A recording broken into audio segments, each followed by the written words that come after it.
I'm asking the bigger question of who am I? Who am I really?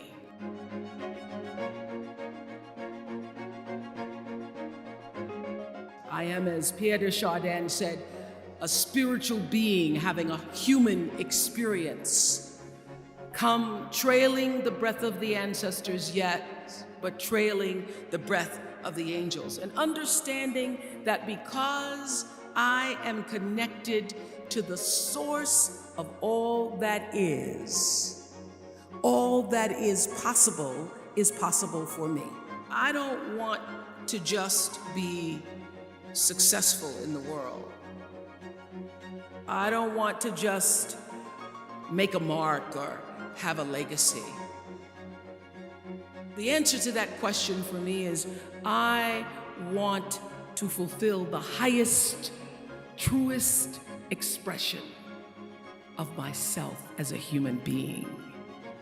I want to fulfill the promise that the Creator dreamed when He dreamed the cells that made up me. What do I want? You must have some kind of vision for your life. Even if you don't know the plan, you have to have a direction in which you choose to go. What I've learned is that's a great metaphor for life. You want to be in the driver's seat of your own life, because if you're not, life will drive you. Knowing who you really are in this space and time that we embody, you must find a way to serve. Martin Luther King said that not everybody can be famous, but everybody can be great, because greatness is determined by service. Now, we live in a world where everybody wants to be famous and where we admire people for just being famous. We think being known brings us value. The truth is, all of that will fade in time. The real truth is that service and significance, service and the significance that you bring to your service is that which is lasting.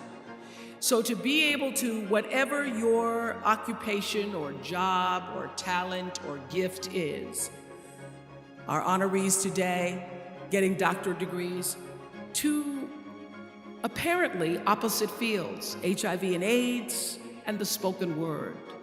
But what they have in common is service, using the spoken word in service to community and the world, using your knowledge and information about HIV and AIDS and medicine in service to the world. And if you look at all the most successful people in the world, whether they know it or not, they have that paradigm of service. Service through medicine, service through art, using whatever it is you produce, your product, as a way of giving back to the world.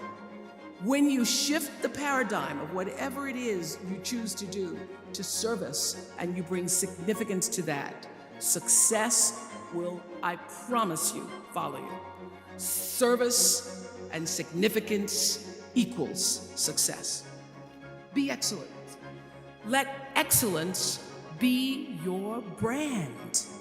What I recognize now is that my choice to, in every way, in every example, in every experience, to do the right thing and the excellent thing is what has created the brand.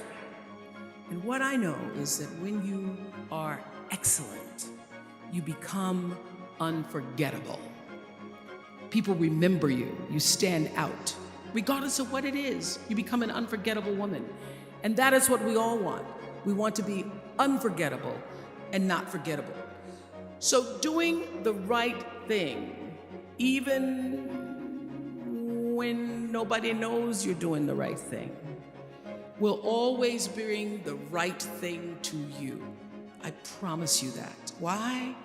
Because the third law of motion is always at work. For every action, there's an equal and opposite reaction. That is so true in all of our lives. You just have to do the right thing, and the right thing will follow you even when people don't support it.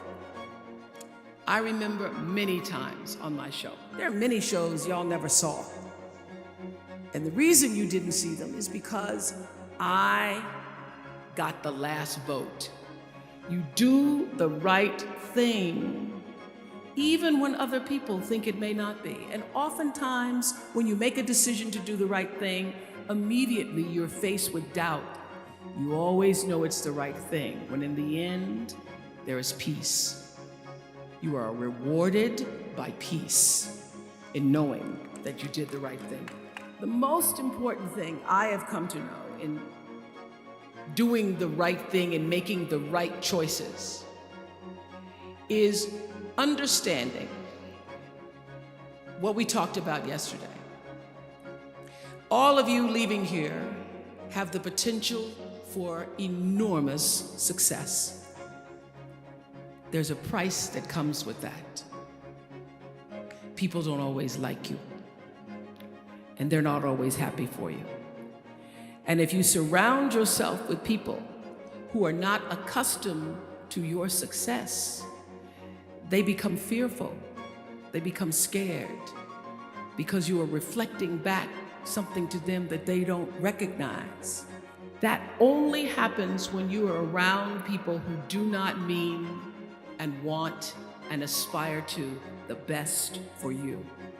People who want the best for you want you to be your best. So my greatest advice to you is to surround yourself with people who are going to fill your cup until your cup runneth over. So when people say you're so full of yourself, you can say, yeah. And to know that once your cup runneth over, you cannot spend your life with your gallon-size offerings, offering them to pint-sized people.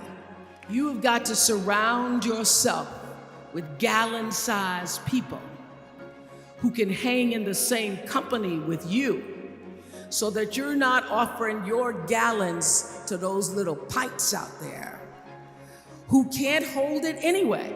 And what I know for sure is that the biggest choices begin and end with you, your internal big questions. Who do I want to be in the world? My relationship to source energy, to all that is God. I'm not talking about what you believe in God. I'm talking about your experience of that which is all life, which is divine and universal. I'm talking about the big deal. Being connected and aligned with that. When you are tuned in and charged into that, whenever you feel empty, you go inside yourself and you connect to the source, and you know that all things are possible.